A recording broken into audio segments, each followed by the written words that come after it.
Hey guys, how you doing? Hopefully you're doing okay. I'm going to read through the majority of the article here. Perhaps I'll give you an overview. There's a link in the description, and it's kind of tragic. Depends how you look at it, really. Yeah, I'd say it's tragic.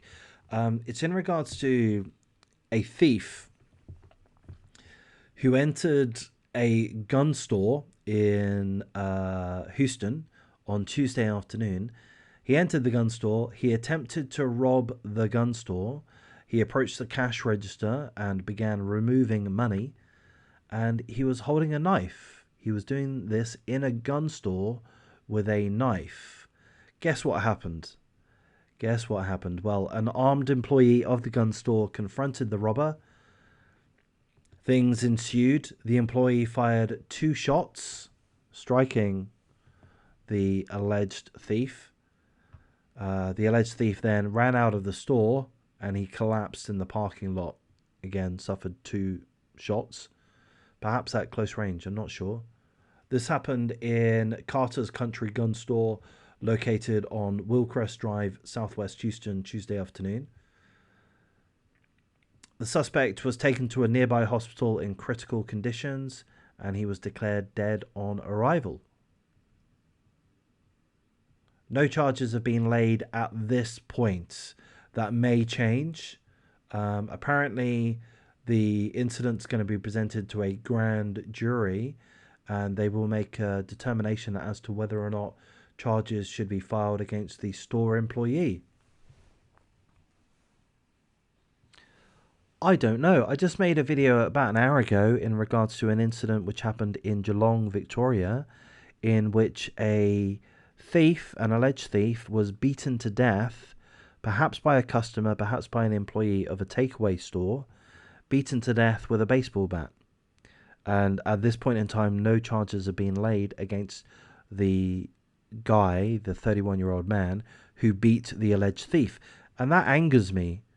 I feel that in that situation, from the details that I've read, that the 31-year-old man that beat the thief to death ought to face charges. Now, in that situation, as far as I understand, in the Geelong takeaway situation, fish and chip shop, the alleged thief didn't have a weapon, as far as we're told. In this case, in the Houston, Texas Carter's Country gun store situation, the alleged thief, did have a weapon. They had a bladed object, a knife. And also they entered a gun store. So, I mean, I don't know. I feel less sorry for this guy. I feel that he fucked up. You know, you threaten somebody's life with a knife.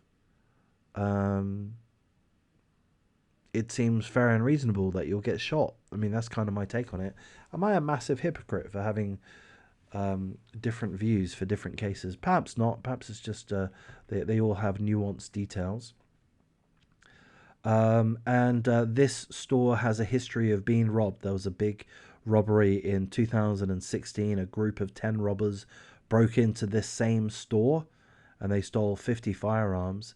So these guys, with that, they would be alert, and they'd be on high caution in regards to this kind of incident. So there we go. There is the article. What's my feeling? My feeling is, I don't know the full details, and I'm sure there will be CCTV footage. We can see a camera there by the look of it. Maybe I'd feel differently if I had the opportunity to see the CCTV footage. But from this point in time, if the guy had a knife, which apparently he did, and if he was threatening the lives of others, which I guess inevitably he was, why else would he be brandishing a knife?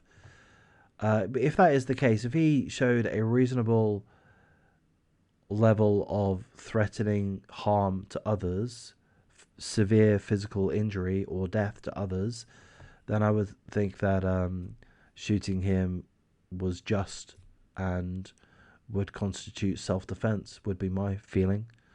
So I wouldn't feel hard about this gun store employee that killed the guy. He didn't go to work wanting to kill a guy, I'm quite sure. He didn't ask to be put in this position. The thief put him in this position. So I'd give this one a pass personally. I'm going to wrap things up here at this point, guys. Tell me your thoughts and take care.